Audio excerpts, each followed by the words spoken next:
Ok. Disons que nous sommes en face d'une crise sanitaire sans précédent qui est intervenue le 17 novembre 2019 avec l'apparition du Covid-19. Le Covid-19 est apparu en réalité dans une ville chinoise qui s'appelle Wuhan, dans une province appelée Hubei en Chine centrale. Et donc, c'est une crise sanitaire très grave que le PNUD a qualifiée d'une grave crise sanitaire de notre époque et qui est nécessairement le plus grand défi que l'humanité connaît depuis la Seconde Guerre mondiale. Et donc, cette crise nous interpelle au plus haut point, tant et si bien que l'ONG Les Amis de la Terre Togo a commandité une étude pour essayer d'avoir un certain nombre d'informations sur la pandémie et pouvoir interagir pour limiter au strict minimum les conséquences fâcheuses de cette crise humanitaire. C'est l'objet de notre présentation de ce soir. Alors, le rapport est structuré en deux grandes parties. Une première partie qui fait l'évaluation sociale, environnementale et économique de la situation que nous avons au plan national en termes d'impact du Covid-19, et puis la deuxième partie qui aborde les mesures adéquates pour pouvoir limiter un tant soit peu les effets pervers de la pandémie. Donc, s'agissant du premier point, donc la première partie qui porte sur les incidences sociales, économiques et environnementales du Covid-19, disons que cette partie est subdivisée en deux sous-parties. La première porte sur les éléments de référence sur le plan social, environnemental, économique du Togo. Et puis la deuxième partie aborde la question liée aux impacts véritablement induits par le Covid-19. Donc je ne vais pas aborder ici les éléments de référence sur la situation sociale, économique et environnementale, mais je vais aller tout droit au niveau des répercussions du Covid-19.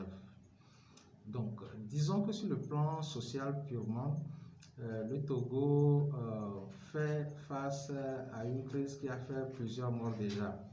Donc,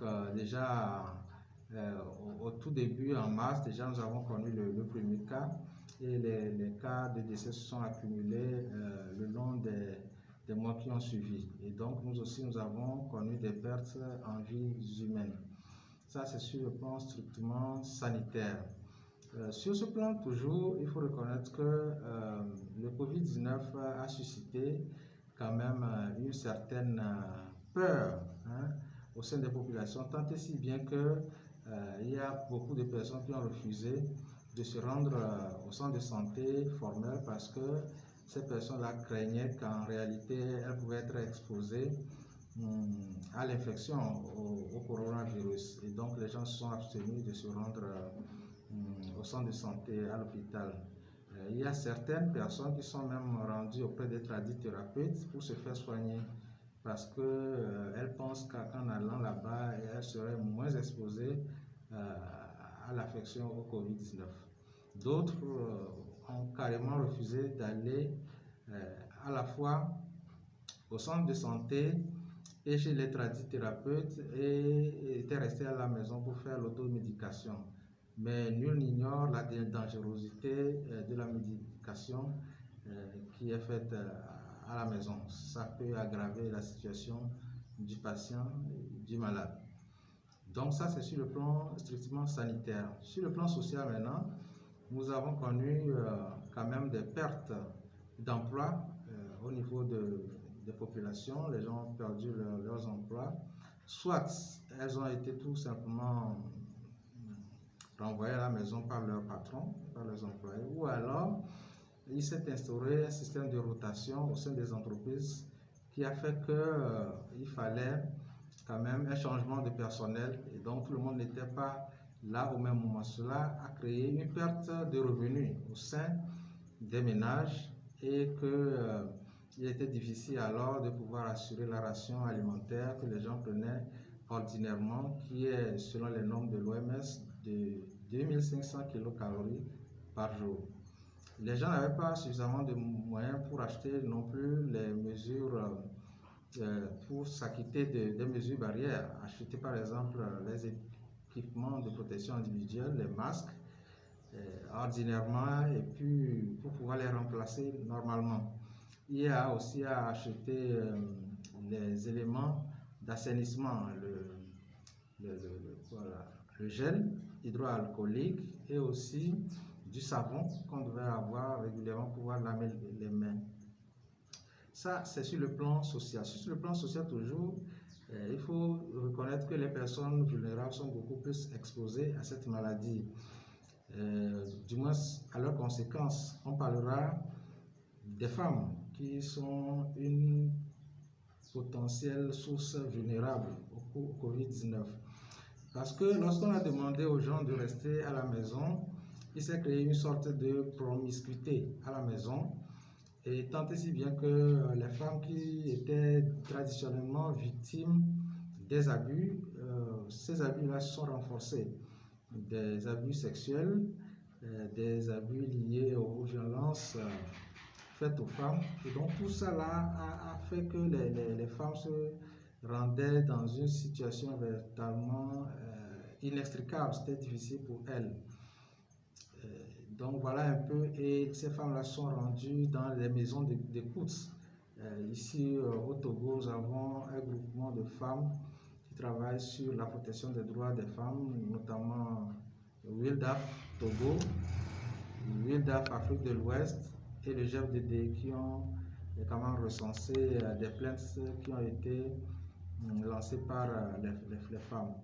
En termes de violation des droits de l'homme, le CACIT, qui est le collectif des associations pour la lutte contre l'impunité au Togo, a relevé un certain nombre d'allégations de violation des droits de l'homme. Cette association a relevé 19 cas d'allégations de violation des droits de l'homme, et donc ce sont des choses qu'on peut véritablement déplorer, parce que effectivement, lorsque on a instauré le couvre-feu, les forces de l'ordre qui étaient sollicitées en ce moment ne voulaient donner aucune chance aux personnes qui ne voulaient pas respecter ces mesures-là. Et donc, il s'est avéré que, bon, il y a eu quand même des violations des droits de l'homme qui ont même conduit à des dérapages, Sur le plan économique, je disais tantôt que les gens ont perdu leurs emplois, et donc l'aspect économique devrait être souligné à ce niveau, parce que la plupart des gens ici travaillent dans l'informel, et lorsque vous travaillez dans l'informel, que du jour au lendemain vous ne pouvez pas accéder à des marchandises qui venaient des pays étrangers pour pouvoir les faire prospérer, ça pose un réel problème. Au niveau de ça, c'est au plan strictement individuel. Au plan des entreprises, au plan donc du secteur privé aussi, on a constaté que les tout premiers mois, les chiffres d'affaires de ces entreprises-là ont chuté.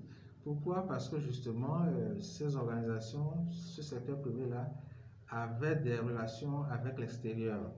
Et donc, dès que les choses ont commencé par se durcir à l'étranger, cela s'est ressenti tout de suite au plan national. Aujourd'hui, on peut se satisfaire que plusieurs entreprises n'ont pas licencié leurs employés. Pourquoi? Pourquoi est-ce que ces entreprises n'ont pas licencié? Selon une étude menée par la Chambre de commerce et d'industrie du Togo, où nous puisons cette information, c'est que justement ces entreprises-là avaient peur qu'en licenciant les employés, elles devaient payer un prix fort, parce que les lois au niveau du Togo pour pouvoir licencier sont véritablement très strictes. Et donc, quand vous licenciez une personne, vous devez payer des sommes faramineuses. Et donc, elles ont dû se contenter de cela pour ne pas licencier. Elles n'ont pas licencié aussi parce qu'elles se disaient quand même qu'il y avait un espoir que les choses rentreraient dans l'ordre très rapidement. Donc voilà les deux raisons principales pour lesquelles ces entreprises n'ont pas massivement licencié leurs employés, excusez-moi. Et donc, une autre chose qu'il faut également souligner, c'est que l'État aussi a perdu beaucoup de ressources financières du fait du Covid-19. La première chose, c'est que l'État a dû rénover un centre communautaire de santé, centre régional de commune de Lomé, qu'ils ont transformé en centre pour essayer de guérir les malades de Covid-19. Et donc cela a engendré beaucoup de dépenses pour rénover les structures, les infrastructures. L'État a dû faire appel également à des médecins spécialement venus de Cuba pour essayer d'entretenir les patients ici. Une autre chose qu'il faut également relever au niveau de l'État, c'est que l'État a mis en place une forme d'aide économique aux gens, aux personnes qui sont les plus démunies, bien qui sont considérées comme telles. Et donc on a loué 12 250 francs aux femmes contre 12 500 aux hommes qui sont considérés comme étant dans la précarité. Donc ça aussi constitue des dépenses qui ont été faites par l'État pour pouvoir subvenir aux besoins des personnes dans les conditions sont considérées comme fragiles. Donc voilà comment est-ce que sur le plan social, sur le plan économique, les incidences économiques sur la population congolaise. Maintenant, quand on entre au niveau du secteur de l'environnement, on peut avoir des incidences également. Vous savez que l'une des mesures barrières qui est préconisée, c'est le port effectif des masques, des barrettes. Et donc, lorsqu'on finit d'utiliser sa barrette, en réalité, et qu'on se rend compte qu'il n'est plus approprié pour l'utilisation, il faut le changer. Et les gens n'ont pas cette manière de bien gérer ces équipements de protection individuelle. Donc, c'est cela dans la rue. Et cela pollue l'environnement. Ça, c'est une pollution purement visuelle. Vous savez également que certains masques sont faits à base de plastique. Or, les plastiques, on sait mettre depuis le temps à se désintégrer. On peut aller jusqu'à plus de 400 ans avant que une matière plastique ne se désintègre totalement. Donc, ça veut dire que cette matière va rester dans l'environnement pendant très longtemps. On sait également que ces masques-là obstruent les caniveaux et empêchent l'eau de s'infiltrer normalement. Nous savons également que ailleurs, en France notamment, il s'est posé un problème de gestion de ces masques parce qu'on a comme l'impression que ces masques-là peuvent être aussi source d'infection lorsque ils sont libérés dans l'atmosphère. Donc ça peut être un autre problème. Est-ce que ces masques-là pourraient polluer les nappes phréatiques sans intervention? Ça, c'est un élément de la pollution de l'environnement par les effets du Covid-19. Un autre élément qu'il faut souligner, c'est que pendant cette période-là, on a eu l'impression qu'il y a eu une surutilisation de l'Internet. Or, l'Internet est une source d'utilisation des serveurs de l'énergie. Donc, ça veut dire que le gaz à effet de serre sont véritablement à l'honneur en ce moment. C'est vrai. En réalité, avec les mesures qui sont prises par les autorités, on avait interdit que certains voyages se fassent sur le territoire national à partir des pays soupçonnés d'être notamment infectés. Donc, ce qui devait normalement se traduire par une réduction des émissions de gaz à effet de serre. Mais avec cette surutilisation de l'Internet, on peut dire aussi que c'est un effet pervers du Covid-19. Un autre effet lié au Covid-19, c'est le fait que la pandémie a suffisamment fragilisé les personnes en termes de biens sociaux que, étant donné qu'elles ont perdu, ces personnes ont perdu leurs emplois, tout cela, et étaient dans le dénuement, et les gens se sont accaparer de leurs ressources naturelles qu'ils ont acquis à détruire. Par exemple, les terres qui ont été acquises à détruire et qui ont été transformées en carrière de protection de sable dans la préfecture de Pau, par exemple. Donc voilà un peu quelques conséquences qu'on peut attribuer au Covid-19. Mais n'oublions pas qu'à partir de ce moment où le Covid-19 a pris l'actualité véritablement en feu, et on a constaté que la question climatique est devenue une question reléguée au second plan. De façon générale, les questions environnementales sont reléguées au deuxième plan depuis que la crise sanitaire a pris le monde en otage. C'est ce que je veux dire. On a pris le monde en otage, tant que si bien que les questions environnementales sont reléguées au rôle de l'extra-fontaine. Et véritablement, il est de notre devoir, nous en tant qu'organisation de la société, dans le domaine de la protection de l'environnement, de travailler à ce que cette question climatique ne tombe pas dans les oubliettes. Non. Quand nous abordons la deuxième grande partie de ce rapport, elle parle des deux mesures qui sont le plan social, le plan environnemental, le plan économique pour limiter les dégâts causés par le Covid-19.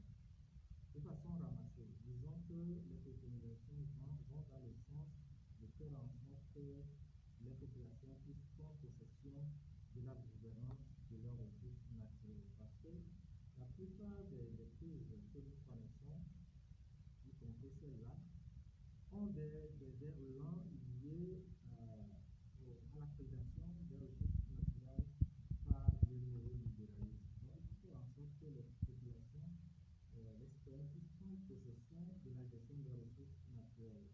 Si nous convenons avec la résolution 1803 17 de l'Assemblée générale des Nations Unies que les États ont une souveraineté permanente sur les ressources naturelles, à qui doit-on cette souveraineté si ce n'est aux populations? Et donc, les populations doivent pouvoir prendre possession de la gestion de ces ressources naturelles. Ça, c'est sur le plan environnemental et social. Sur le plan économique, nous devons faire en sorte que les accords économiques qui nous lient à des pays puissent être investis d'un certain de normes qui font en sorte que les ressources naturelles ne soient pas dévoyées au seul profit des multinationales et que les questions liées à l'éducation, à la santé ne soient passées au milieu. Si les pays africains avaient des structures sanitaires véritablement adaptées, peut-être que les morts que nous avons recensés auraient été moindres. Nous travaillons pour que aujourd'hui la crise qui se vit aujourd'hui ne puisse pas se répéter, ou alors que si ça se répète, il faut que nous puissions véritablement en limiter les dégâts. Et c'est à ce truc que nous pouvons espérer que notre pays va devenir un pays émergent dans quelques années, d'ici à 2030, on le prévoit le plan national de développement de notre pays 2018-2022. Je vous remercie.